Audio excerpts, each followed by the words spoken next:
লীগ নিষিদ্ধের দাবিতে রাজধানীর শাহবাগ মোড় অবরোধ করেছেন জাতীয় নাগরিক পার্টি সহ জুলাই অভ্যুত্থানে যুক্ত বিভিন্ন রাজনৈতিক দল ও সংগঠনের নেতাকর্মীরা। শুক্রবার বিকেল 4:45টার দিকে শাহবাগ মোড় অবরোধ করেন তারা। এর আগে প্রধান উপদেষ্টার বাসভবনের কাছের ফোয়ারার পাশে তৈরি করা মঞ্চ থেকে শাহবাগ মোড় অবরোধের ঘোষণা দেন জাতীয় নাগরিক পার্টির এনসিপি দক্ষিণাঞ্চলের মুখ্য সংগঠক হাসনাত আব্দুল্লাহ। দাবি না আদায় পর্যন্ত সেখানে অবস্থান করার কথা বলছেন আন্দোলনকারীরা।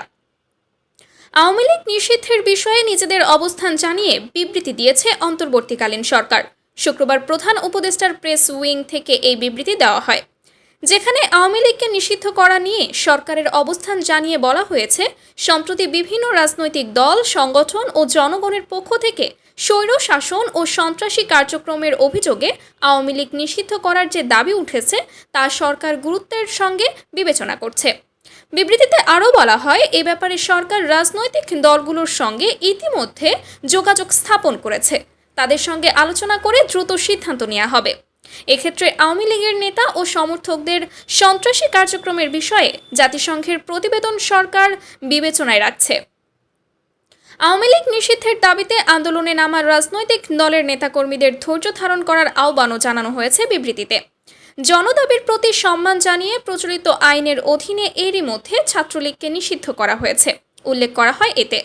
এছাড়া সরকারের পক্ষে থেকে মানবতা বিরোধী অপরাধের সাথে জড়িত সংগঠনের বিরুদ্ধে ব্যবস্থা গ্রহণের জন্য আন্তর্জাতিক অপরাধ ট্রাইব্যুনাল আইনে প্রয়োজনীয় সংশোধনী আনার উদ্যোগ নেওয়া হয়েছে বলেও বিবৃতিতে জানানো হয়। গত বুধবার দেশ ছাড়েন সাবেক রাষ্ট্রপতি আব্দুল হামিদ। এ ঘটনার সাথে জড়িত সকলের বিরুদ্ধে উপযুক্ত আইনগত ব্যবস্থা নিতে সরকার বদ্ধপরিকর বলেও বিবৃতিতে জানানো হয়।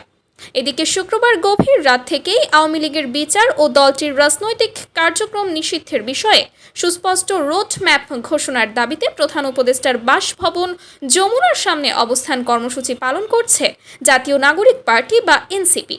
সেখানে অংশ নিয়েছে বিভিন্ন রাজনৈতিক দলের নেতাকর্মীরা।